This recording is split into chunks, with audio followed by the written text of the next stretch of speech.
Esteban Ocon's recent departure from Alpine has added a significant layer of drama to the already tumultuous F1 season. At 27, Ocon has been instrumental in Alpine's recent achievements, though they have been limited. Now, the team seems ready to move forward, potentially looking to the young talent they've developed in their academy. This situation brings up an interesting question: could Alpine have an entirely new driver lineup by 2025, especially with Gasly's position also uncertain? More intriguingly, are we seeing a breakthrough season for former F2 drivers? Ocon's move has certainly stunned the F1 community. Initially, the consequences appeared minor, possibly a missed race or a fine, but this development has broader implications. It's evident that Alpine has realized the all-French lineup they once aimed for isn't as feasible as they thought. While they maintain that Ocon's controversial actions in Monaco didn't drive this decision, it likely had some impact.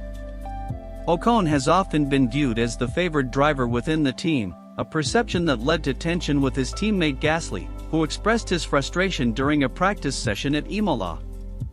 Reflecting on Ocon's time with Alpine, which now seems destined to end on a somewhat negative note, Alpine's race chief, Bruno Famin, expressed his appreciation for Ocon's dedication over the past 5 years. He noted their shared successes, particularly the 2021 Hungarian Grand Prix victory, and emphasized their remaining 16 races in 2024, with the goal of achieving the best possible results together.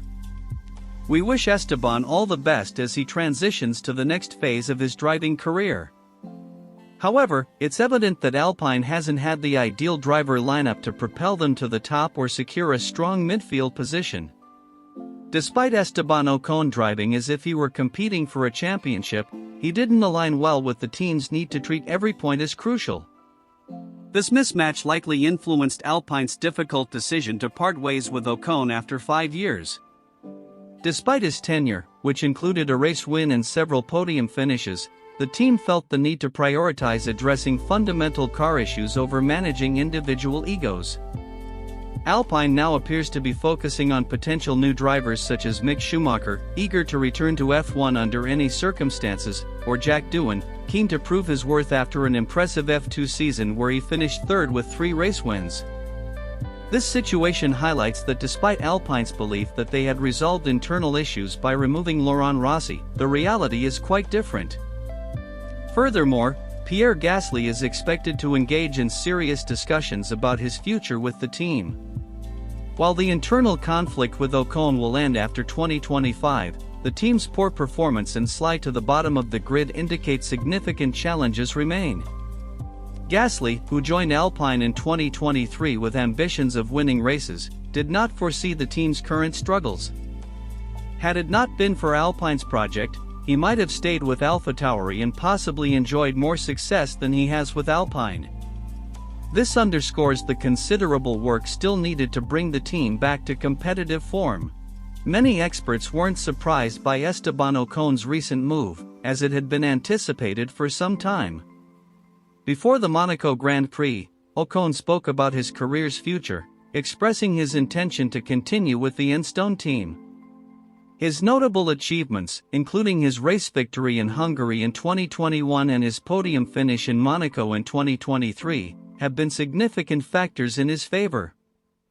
However, these individual successes may not be enough for Alpine to regain their former stature.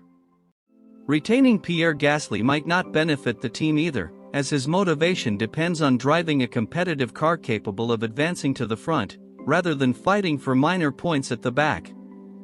This situation hints at a potential major overhaul within Alpine, with Jack Doohan and Mick Schumacher emerging as strong candidates to help in the team's resurgence.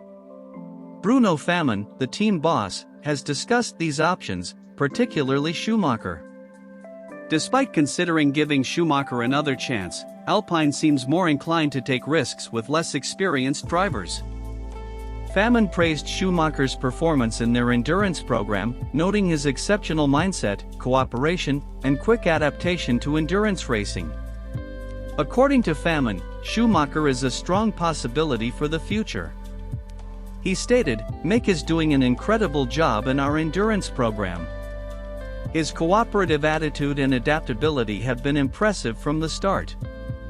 The discussions for 2025 are still open, with many conversations happening across the paddock, and it would be a mistake not to keep Mick on their list of considerations. Ocon's recent actions suggest that his focus is shifting away from the 2024 season with Alpine, despite his public commitment to the team. This situation is reminiscent of what is happening with Mercedes and Lewis Hamilton, where both parties are preparing for the end of their partnership in 2024 and contemplating their futures beyond the current season. For Ocon, focusing on the 2024 season would be a wise move. While he is a promising talent and could be a valuable addition to teams like Haas or Audi, he does not yet have the stature of a driver like Hamilton. Therefore, he needs to demonstrate his abilities more robustly, even if he isn't actively pursuing a high-profile team contract at the moment. There is speculation about a potential return to Mercedes, where Ocon began his career. However, this might only be a temporary arrangement, possibly lasting just 1 year, which may not appeal to Ocon since he would need to find another seat by 2026. Securing a position at that point could be quite challenging. Discussing his future, Ocon stated, "We've had some great moments together, some tough moments as well, and I'm certainly grateful to everyone on the team for these memorable times. I will announce my plans very soon, but in the meantime, my full focus is on delivering on the track for this team and having a successful remainder of the season." Recent developments suggest Ocon might join Haas, as he has admitted to having discussions with various teams even before the Monaco Grand Prix. There is a vacancy at Haas, and the possibility of Kevin Magnussen being replaced is significant, considering his performance has not matched Nico Hülkenberg's over the past 2 years. It seems likely that Behrman will take over from Hülkenberg, and Haas is also exploring other options for Magnussen's future beyond 2025. Additionally, Audi appears to be a strong contender for signing Ocon, especially after Carlos Sainz's fluctuating negotiations with them in recent months. Given these circumstances, do you think Esteban Ocon will be driving for Haas next season? Moreover, who do you believe would be a suitable replacement for Ocon at Alpine? Share your thoughts in the comments below.